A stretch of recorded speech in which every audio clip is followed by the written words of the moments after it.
The idea of being heard beyond just a vote on the ballot is one guarantee to all Americans through the First Amendment, allowing for peaceful assembly and petitioning of the government to redress grievances.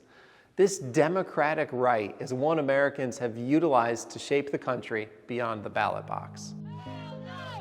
There's been an expansion of the ways that people can participate. You don't have to leave your house to sign a petition anymore. So you can petition the government, but we've been petitioning our leaders since before we were a nation. One of the objects in the exhibit here is a petition that was sent from the Virginia House of Burgesses in 1772 to the King of England. People take to the streets. I mean, the early days of our revolution were people taking to the streets. And of course, there's lobbying. These are all themes that are included in the exhibit, but the tools that people have used to do that have changed, but certainly not the motivation behind them.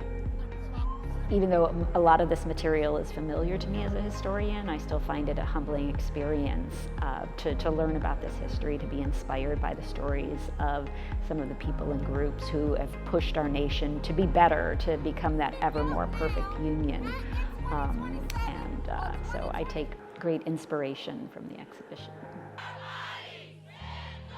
One of the things that this exhibit, I think, does very well is talk about how the evolution of citizenship has occurred over the 200-plus year period in which we've undertaken this great experiment.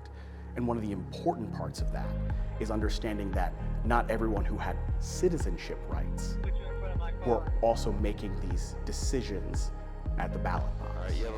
That the residents, the people who lived here, even if they weren't able to vote, were still able to make a difference beyond the ballot box.